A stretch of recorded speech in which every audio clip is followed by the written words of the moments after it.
specifically rhetorical theory.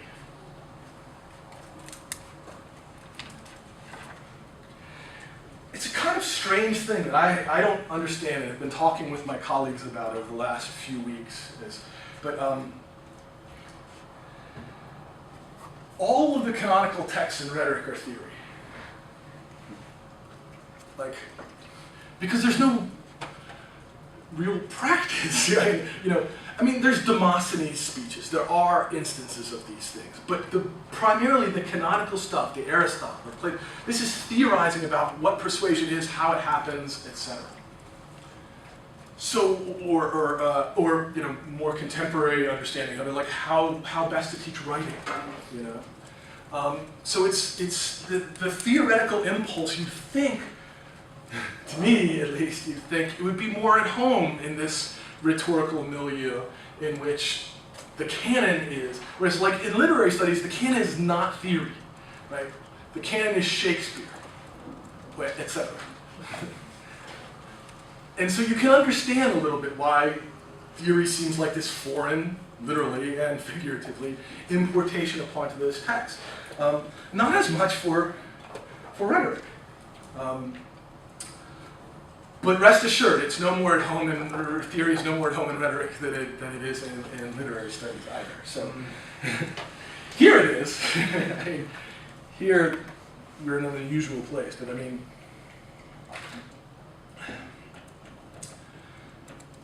institutionally, rhetoric is located in an odd situation. It's generally located in two places: communications departments, English departments. We are extremely unusual in being a large university that has them both in the same department. Well, I just think of like the rhetoric inception that we have. We have the English department, the rhetoric program, and then speeches inside. And then the various Venn diagrams of association. Where I went to graduate school at Penn State's also rare, but it had a very good speech rhetoric program and a very good English rhetoric program, and nobody talked to one another. They didn't know, I'm not kidding, like us grad students were the ones who started, at that time, who started the sort of traffic back and forth between these two departments, because we're like, wait, they're teaching stuff over there that I'd be in, and you're teaching stuff over here. I mean, the English version, and there's been a movement in the last 6 or so years called ARS, the Alliance of Rhetorical Societies, which is basically like, which is basically like, well, we've both been doing similar stuff, maybe we should talk to one another. And that is a tendency. I mean, that is a direction that the field is moving in, is more to ally the different orientations. Now let me explain some sense of the institutional, and these are general broad brushstrokes, so this is by definition wrong. But the distinguishing quality of the English department version of rhetoric is the teaching of writing. The focal point is pedagogical. And it's not just pedagogical, it's writing pedagogy.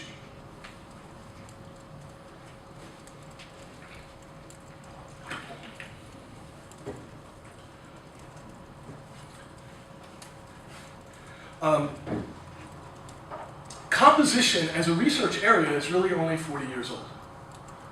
I mean, historically. So again, the story goes sort of like this, and I'll give the same ridiculously broad story. But there was at one time, there was all this writing instruction in this country from the turn of the century, and also sort of post-World War II, GI Bill. There's lots of writing instruction happening, and then at some point, so there's a vague consensus. Again, it's like there's the vague consensus about what we're doing, and we're all teaching writing. And then there's this conference at New Hampshire that gathers a bunch of writing instructors from different places, and they realize, whoa, we're doing really different things. Maybe we should think about this. Like, what is it that teaching writing is or should be? And this is the moment, and that's a research question, right? That's not just a practice that you do. You go out and teach writing. So composition emerges as a research field in response to that type of gathering of now let's begin to ask questions about what this thing is. Now that's composition.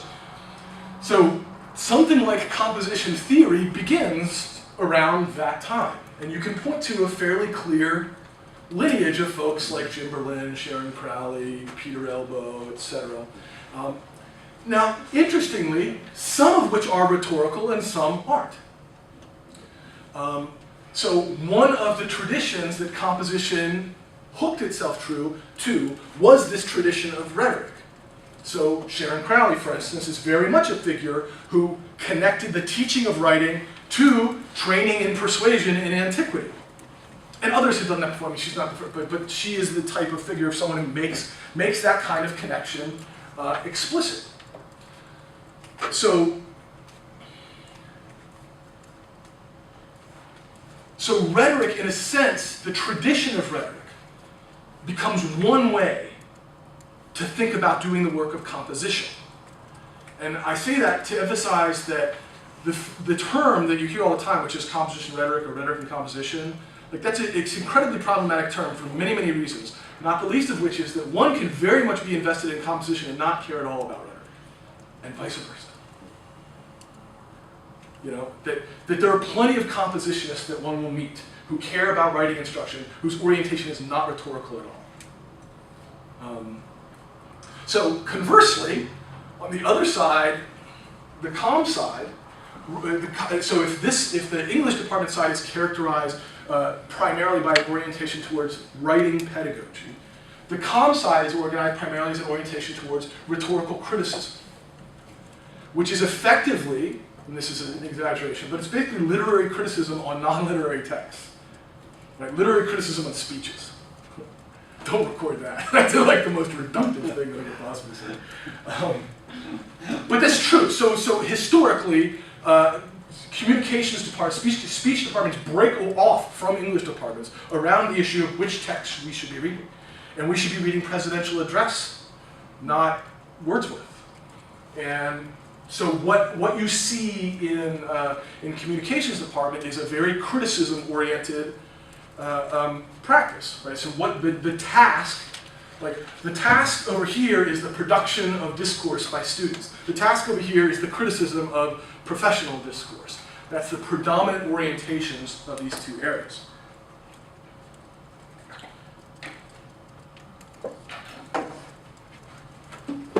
Now, rhetoric, I think, is a much more... The way that I just described the relationship of rhetoric and composition in English departments, it's a different kind of thing within communication departments. How rhetoric is situated in communication departments, because rhetoric is sort of like the humanities portion of communication departments. Because communication departments, so they're none less embattled than people over here are, but their battles are entirely different. Because communication departments are constituted largely by social scientific folks, quantitative folks. And so the arguments that most comm folks have to have in departments is not, our arguments are between people who value literature and people who value student writing. Not that it's an either or. But these arguments over here are like people who believe in quantitative research and people who, are doing rhetorical criticism of presidential address. And so if you go to NCA, which I do, the National Communication Association, that's their big conference. This side's big conference is the CES, College Composition Communication Conference. NCA, you're like, oh, you're one of those rhetoric people. You're the scary rhetoric guy. So it's no less embattled. So it presents, I think, a wonderful institutional situation where you don't have a home, and so you don't get to rest on your laurels and just think it's self-evident that anybody cares what you have to say about anything. You always have to, articulate why anyone should give a shit about what you have to say. So I think there's a real institutional advantage to not having institutional stability. But it's also on a day-to-day basis a pain in the ass, right? So to return to the larger question of what rhetorical theory, we did the theory thing, what rhetorical theory is. I mean, and what contemporary, modern rhetorical theory, I mean, there's a weird way in which I would say two exactly opposite things. One is that I would say all things theoretical are rhetorical theory in a sense. That's why I would say something like the cultural theory, the literary and cultural theory class I would teach the exact same syllabus in here, or with a few modifications, but basically the same structure. Because the same questions about agency and subjectivity, and gender, and race, and all, the same questions play out, and the theoretical discourses with which they play out. Some of these people are in English departments, some of them are in geography departments, some in sociology departments. It's not like, theory is a larger humanistic endeavor, and so it's not situated in particular sites. at the level of the disciplinary identity, it seems to me like contemporary rhetorical theory almost doesn't exist.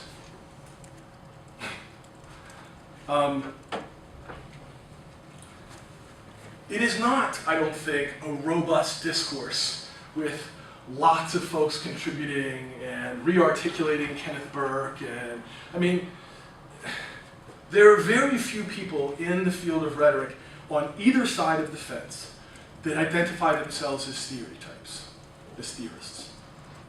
I also think that there's very few people these days in literary studies that would identify themselves as theorists.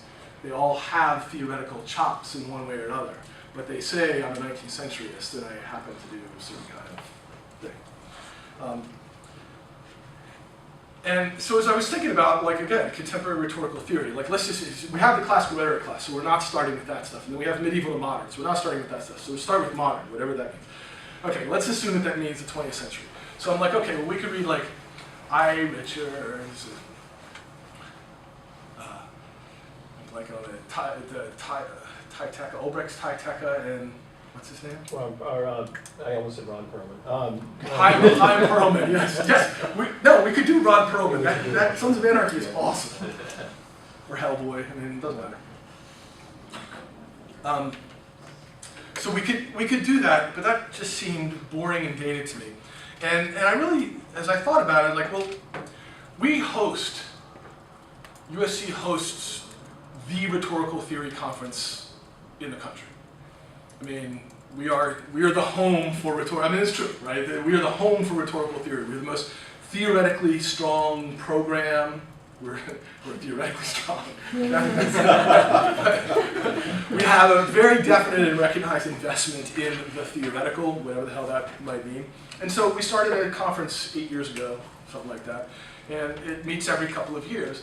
And I thought, well, let's just read the stuff that people who are coming to the conference are writing about. Because the people who come to the rhetorical theory conference are the people who are doing theory and rhetorical studies today. I mean, really. So this is really a class on contemporary rhetorical theory. So yeah, the conference is in October. So we're all going to go. How exciting is that? So here's how I organize the class, is that we're just going to read the folks that are coming to the conference, and then you're going to meet them and talk to them, and they can explain to you why everything I said was wrong.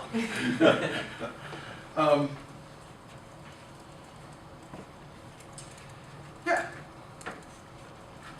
So to the syllabus. I just thought it would be fun. All right, next week we're going to start with a couple of divergences. So next week I want to give you, because today I talked a lot about theory. I have not talked very much about rhetoric. We're going to talk more about rhetoric next week. I've given you the selections from my book, The Future of Invention, but really what you need to read is just the chapter that is entitled Why Rhetoric, Which Rhetoric, where I basically say here are the attributes of rhetoric that are important for my purposes. And then, so that's the chapter that I would like for you to read. I'm also giving you 3 essays of Derrida's, because the answer is force. What is relevant about rhetoric is force. And Derrida's essays are about force. So signature event, context, and structure, sign, and play are like 2 of the Stairway to Heavens of Derrida's. The third is Difference. We're not doing that one. But those are the 2. If you have not read Derrida before, those are places to quote-unquote start. I'm also going to put a reading guide up on there that I wrote up, because has anyone not read Derrida before? Oh, nobody, come on. Yes, okay, nobody wants to admit it. Fine. For those of you who have not read Derrida before, it's very, very hard to read.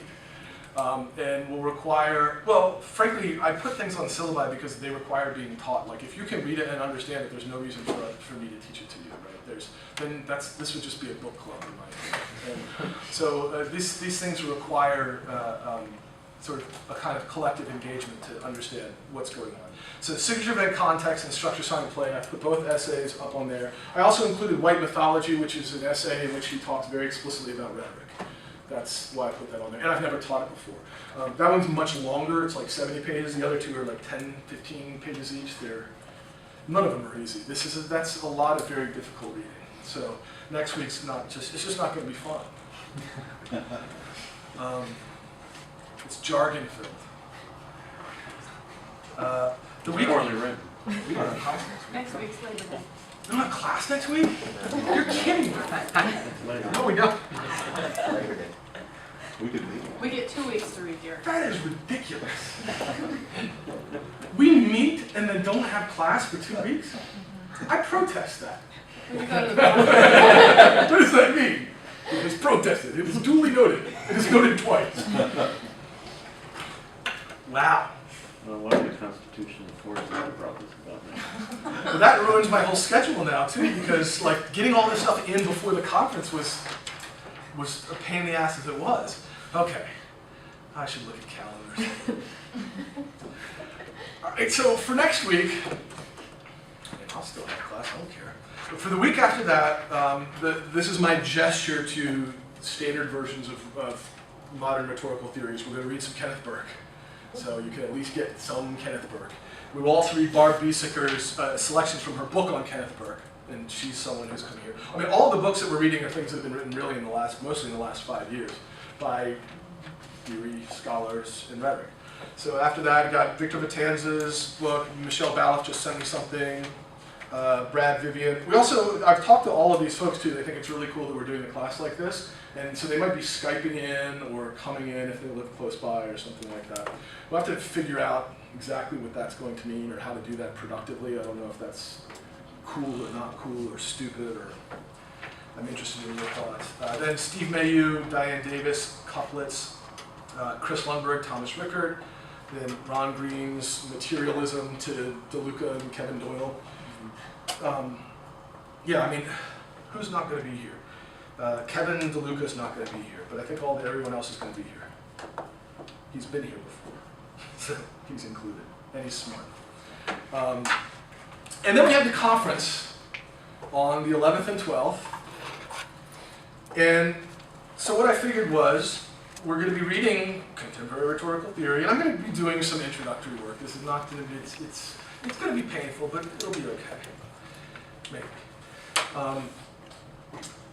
And then, so have you guys attend as much as you can of the conference, and we'll get the conference schedule out. And then I figured the TBA, which is weeks 8 onward, I wanted to do 8 to infinity, but I couldn't quite figure out how to turn it 8. It's to be announced. That should be the title of every class I teach, TBA. Here's what I was thinking. So you guys are going to have read a bunch of these folks. We're going to go to the conference. Oh, by the way, we're going to set up select interviews and stuff with various folks. You guys are going to get to interview folks that you want at the conference. And it's going to be fun. Or maybe it'll just be annoying. And then afterwards, I sort of figured, like, we can read what you guys would like to read for the next 7 weeks. So I figured we would meet the week after. Like, if you go to the conference, that's like 8 hours that you're going to be there. So we're not going to have a real grad class that following week. So what we'll do in the class that following week is figure out what you would like to do for the following 6 weeks. In other words, create a syllabus based on what you gleaned from the conference. What stuff? Do you want to go back and read preparatory stuff? Do you want to read more Burke? Do you want to read some Foucault? Do you want to read, like, I'm cool with anything. And my impression has been in the past that there are certain thematics that come out of the conference where afterwards I'm like, I really want to go read Badiou. That was one of the last time. And so this is an opportunity so we can go read Badiou. Or what? This is an opportunity to do such a thing. It's made easier by the fact that the way we organized the conference this time is each working group, it's a weird conference, I'll tell you that. Each working group has to select a text that is going to be the central text for that group. So we're going to have 10 texts to choose from if we want to read the text that the groups chose as the text that they were using. Or we can read whatever you want to read. The idea being, coming out of the theory conference, so you're going to get contemporary rhetorical theory. There's no more contemporary than this. And hopefully there'll be some background done in the process. Thoughts, hopes, dreams, aspirations, deepest fears? Those have already been realized. Yeah, I mean, this is jumping in at the deep end, but it's okay. I mean, there's more water there. You're not likely to hit your head on the bottom. Look at the bright side. Your drowned body won't have broken bones. You come out of this class, the learning outcomes for this class are, you will not have broken bones. You will be more familiar with contemporary rhetorical theory than any graduate student in the country. I think I can say that's it, because you're going to know the rhetorical theorists. I mean, these are the big name player folks. I feel like I need someone to say, yeah, no, he's not making that up. They really are. Like, these are the important figures in the country. Yeah. It's true. Okay. All right, I got some support from folks. So yeah, I mean, that puts a lot of pressure on you, which is you can't be dumb, right? You're going to be interacting with the people today who are the smart people. But Who's so is Deborah not coming? Like, who else is not She's coming? not. We're not- She's been avoiding me, I think. yeah, I think she is. That's what she said. Yeah. Let me point something out about this field that struck me as I was constructing this.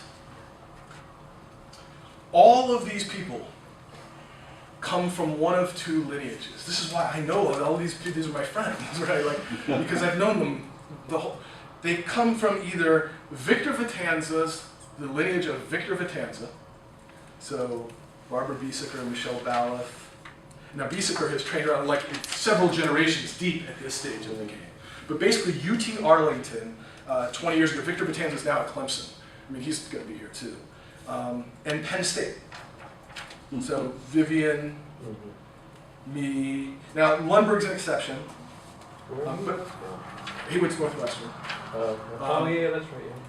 But it really is, I mean, that gives you some sense of like, it really is a small field in a sense, contemporary rhetorical theory, because there really have been two institutions in the last 20 years producing students like the ones that we're now producing. In other words, we're a third institution now. There aren't 20 places producing folks, right, who are doing rhetorical theory. There are now three. Well, there's like UGA now, Barbara Biesecker's at UGA, so I mean, it's spreading out a little bit, but it's coming all to the southeast. Biesecker goes to UGA, Vitanza goes to Clemson, we're here, like, we got this stranglehold. So yeah, and all these guys are great.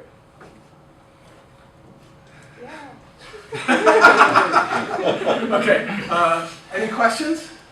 Any questions about theory, rhetoric, your capacity to survive this course, how you're going to be graded? That's a good question. What's that? That's a good question. We'll take that. What is? The last one. The last one, how will we be graded? How will you be graded? Every minute of your life is an evaluation. And to quantify particular activities as being somehow more concretely moments of evaluation than others would be to be dishonest. Out of a sense of honesty, I'm therefore not providing you with an explicit grading policy, which is my explicit grading policy. In other words, I have a grading policy, so don't be like he doesn't have a grading policy.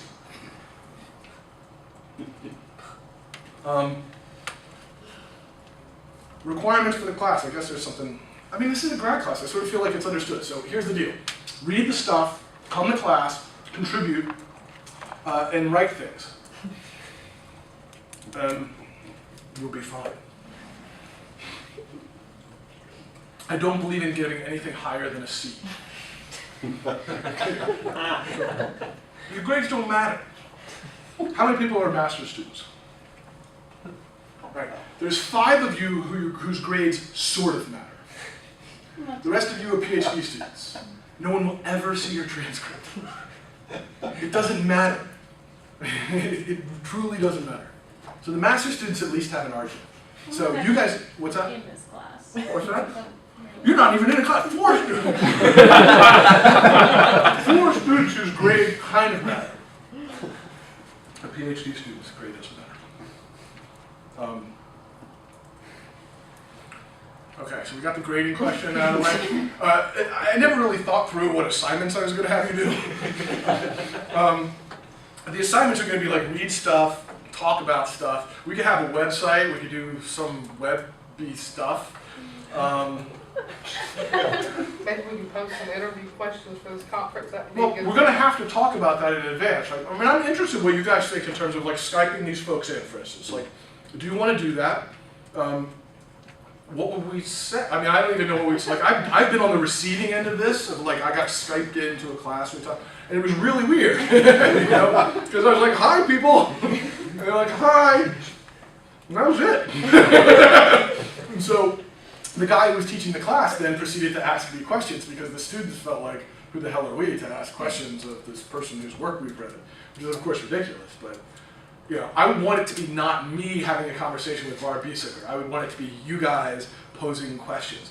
And the interview, like, I don't expect you guys to come up with, like, you know, I think that we could create a formula for what is your definition of rhetorical theory, for instance, could be one of the questions. We could have a series of questions that you would want to put to these folks that you're genuine, like you actually want the answers to, not things that you think I might want the answers to, but the questions that you would like to put to them. And we can give them the questions in advance, you know, and so they have an opportunity to think about it. Right? So I'm amenable to doing, you know, whatever seems interesting and productive to you guys. So that's the requirements for the class. And write a paper at the end. We're going to write a paper at the end. That's just a given, right? Okay. And the paper will not suck. I so hate that we're videoing this. Maybe we're gonna, because I'm not committing myself to it. You're so motivating me to approach my freshman this way tomorrow. It doesn't work as well with friends. This is like organized and prepared. Are you kidding me?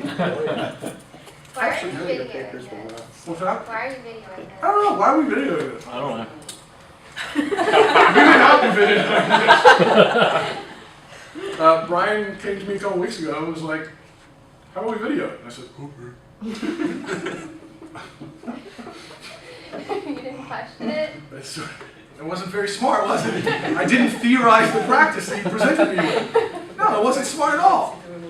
And I never thought through the whole profanity question. I'm like, the only thing that allowed me to use the profanity like I do in class was that it wasn't being videotaped. That's why we have editing. Yeah. Yes. Yeah, but I'm relying on you, and I don't like that. I don't trust you.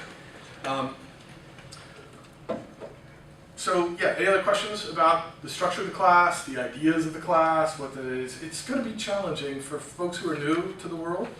It's going to be challenging, but it'll be fun, and we'll walk through the stuff. And you're going to have the reading is going to be very, very frustrating for many of you. Particularly, I mean, it's jumping in with the Derrida. It's going to be very hard. So whatever you can do to gain some foothold in there. I mean, look, let me give you this advice. It's like, I think of it as what one has to do to learn to read these things is one has to acclimate to the idiom. That's the phrase that I always use. And I mean acclimate in a literal sense. And I mean this like, I remember when I was living in Colorado, and the girl that I was living in Colorado, Aspen, which is going from 5,000 feet to like 8,000 feet. And when we went up to Aspen that weekend, like, I got violently sick because my body simply, I mean, I don't know, it just, there wasn't enough gravity or something. I don't know what the deal was, you know, or enough oxygen. But I got altitude sickness, right? This is what? It wasn't enough Gravity. Okay, there was enough oxygen. I meant oxygen. I was pounding. There wasn't enough oxygen. Like, I was physically sick for like 24 hours, to the point where I was like, well, let's just leave. And we could have left, and that would have been not an unreasonable thing to do. But I stuck it out, and I got through it, and I stopped being sick, and just woke up one day and was like, oh, I'm fine now. And what happened was my body acclimated, right? And it was not a pleasant process. And it might have taken 3 days instead of 1, or it might have not happened at all, and there is no guarantee. And that's precisely what this is you're acclimating to idioms that you're unfamiliar with, and you're going to vomit. Eventually reading Derrida will not make you physically. Let me be clear. I am not joking. There is no part like it is a sort of physiological process of acclimating with an idiom. Now, yes, you're not going to be vomiting, but it's going to be difficult, and it's going to hurt, and it's going to be wildly unfamiliar. And so, for instance, start with signature event context. I'll put my sort of reading notes up there, which is just kind of like a 5-page summary of what walks through what he's arguing at each point. So it's a sort of baby steps to learning to read Derrida. And the thing about Derrida that makes him very difficult to read, there are a couple of different things, but the most significant of which is he's incredibly precise. Every sentence is very precise. He writes at the sentence level. And the sentences are long too, and so you got to work with sentences to try to get a sense. And frankly, the real issue I think that's difficult for most people is they don't really understand what he's talking about, like why anyone would care about. Is it certain that to the word communication corresponds a concept that is unique, univocal? This is the beginning of signature event context. Like, is it certain that the word communication communicates? Now, he could have taken any word there, but he had to be a smartass and go with the hard one that created a meta relation. He could have said, is it certain that the word dog communicates? But of course he went with communication communicates, because he wants to question the basic function of communication, whether or not it is signification and the exchange of signify for signify, which we'll talk about, or if it's perhaps something else, or if it's some combination of the two. So try to work your way through. The class will be, that's why it sucks that we're not meeting next week. It would be so much better. We can go to the bar. You can go to the bar, but I'm not gonna teach Derrida at the bar. Is the building open? We have a key. I had a key. All right, you guys all have Blackboard access. Here's what I'm gonna do. We're gonna have an optional class next Monday night. What is the holiday? Labor Day. Okay. It's totally appropriate then. You're supposed to labor. Right? It stands for It's word to labor. All right, we'll have an optional Derrida help week. And if you're out of town or you don't feel like coming, then don't come. I'm fine with that. I don't care. I feel that way generally.